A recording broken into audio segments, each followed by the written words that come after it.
میں اس کے بارے میں لکھا گیا ہے. اتنی انٹرپریٹیشنز اس کے اوپر ہوئی, اتنی کتابیں اس کے اوپر کی گئی ہیں, اتنی آرکیولوجیکل ایکسکیویشنز, اتنی ریسرچ لوگوں نے کی گئی ہے, اتنی زبانیں لوگوں نے پڑھ کے اس کلام کے حصوں سے بہت سی باتوں کو جاننے کی کوشش کی ہے. اور آپ جانتے ہیں کہ امریکہ میں کتنی ریسرچ کی جاتی ہے کسی بھی چیز کے اوپر, تو اس مضمون کے اوپر اتنی ریسرچ کی گئی ہے کہ آپ اس کا یقین نہیں مانیں گے.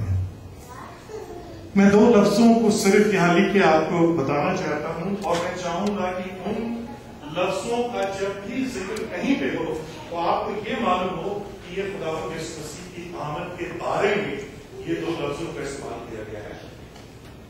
کلام جو تھا وہ لکھا گیا تھا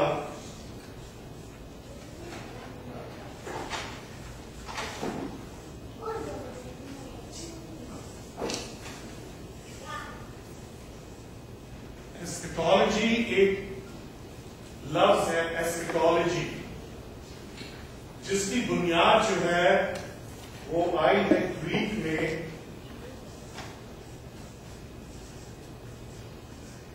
ایسکیٹاس پلس لاگاس. لاگاس کا مطلب ہے نالج, ایسکیٹاس کا مطلب ہے لاسٹ ڈیز, اور یہ دونوں گریک کے لفظ بن کے بنتے ہیں ایسکیٹالوجی, اور اس ایسکیٹالوجی کا مطلب ہے نالج اباؤٹ لاسٹ ڈیز. اور اگر یوحنا انجیل کی کو آپ پڑھیں, اس کے پہلے بات کو پڑھیں, تو اس میں جو لکھا ہے کہ ورڈ استعمال کیا گیا ہے, ٹھیک ہے, زبان میں ورڈ استعمال کرا گیا ہے, اور اس کا مطلب ہے لاگاس, اس کا مطلب ہے نالج. تو جب بھی آپ اس لفظ کو سنیں ایسکیٹاس یا لاگاس کو, یا آپ سنیں ایسکیٹالوجی کو, تو آپ یاد رکھیں کہ یہ خداوند یسوع مسیح کے آمد کے بارے میں. دوسرا لفظ جو آپ گریک میں آپ کو سننے کو ملے گا وہ ہے پیروسیا.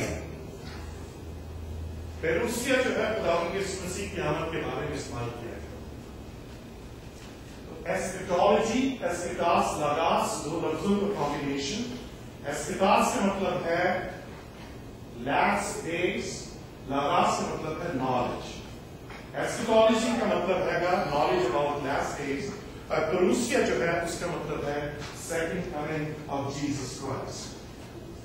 یہ 2 لفظوں کو صرف میں بتانا مان رہا تھا تاکہ کبھی بھی آپ ان دونوں لفظوں کے بارے میں سنیں تو آپ کو معلوم ہو کہ خداوند یسوع مسیح کی آمد کے بارے میں ان لفظوں کو کہا گیا ہے.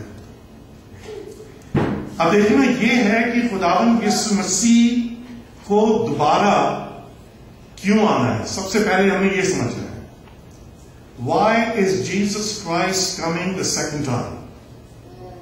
سب سے پہلی بات جو اس کے اندر یہ ہے کہ کلام کے اندر لکھا ہوا ہے کہ خداوند یسوع مسیح کے بارے میں لکھا ہے. کیا لکھا ہے؟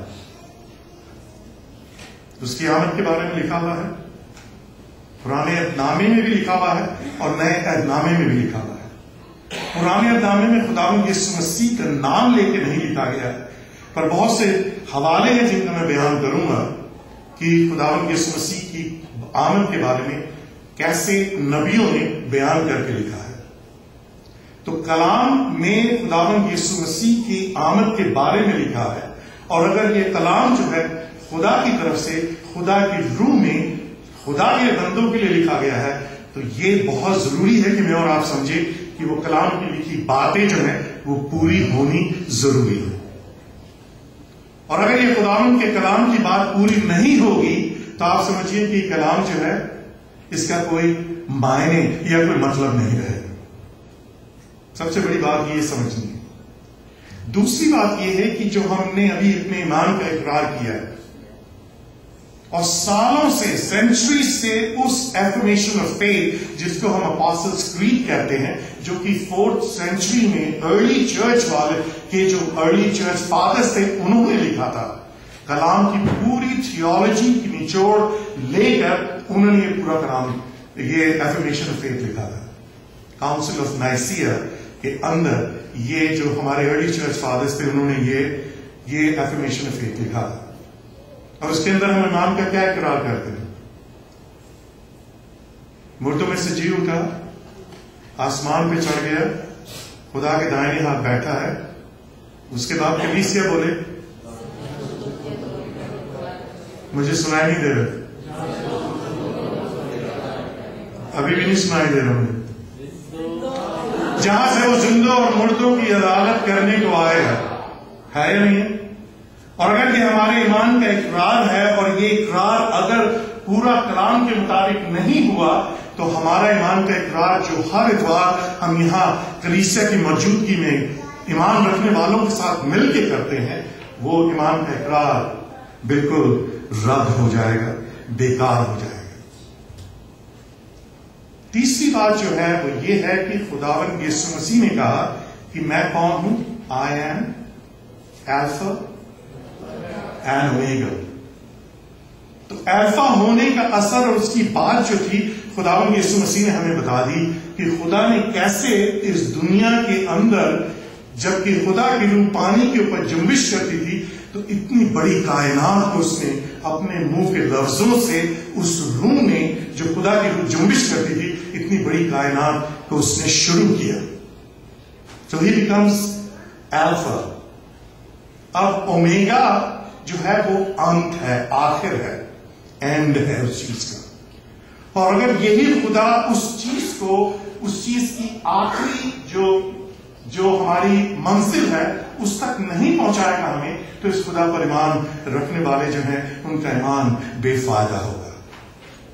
تو یہ تین باتیں ہم نے اپنے دماغ میں ضرور یاد رکھنی ہے. ایک تو کلام پورا ہونا ہے, دوسرا خدا جو خود الفا ہے, شروع ہے اور آخر ہے, اس آخر میں خداوند یسوع مسیح کا دوبارہ اس دنیا میں آنا بہت ضروری ہے. اور اس کے لیے تیسری بات جو ہے وہ یہ ہے کہ جو کلام میں جتنی بھی باتیں خداوند یسوع مسیح کے دوبارہ آنے کے لیے لکھی گئی ہیں وہ ہمارے لیے بہت ضروری ہے. یہ چھوٹی سی بات میں شروع میں آپ کو بتانا چاہ رہا تھا. We are living in a world where speed is the name of the game. ہم جیٹ ایج میں رہ رہے ہیں نا. اور جب میں چھوٹا تھا تو گناہ جو میں نے سیکھا, گناہ کیا تھا, وہ یہ تھا کہ جھوٹ بول دینا گناہ مان لیتے, چوری کر لینا گناہ مان لیتے. چھوٹے چھوٹے گناہ تھے, ان کو ہم گناہ سمجھتے تھے. اب دیکھیے, اس زمانے سے لے کے آج کے اس زمانے میں اگر آپ گناہ کی ڈیفینیشن کریں تو آپ اتنے فکر مند ہو جائیں گے ان گناہوں کے لیے جو کہ آج کی اس دنیا میں گناہ ہو رہے ہیں. میں ان کا بیان یہاں سے کھڑے ہو کے نہیں کر سکتا, میں ہیکل میں کھڑے ہو کے ان گناہوں کا بیان نہیں کر سکتا.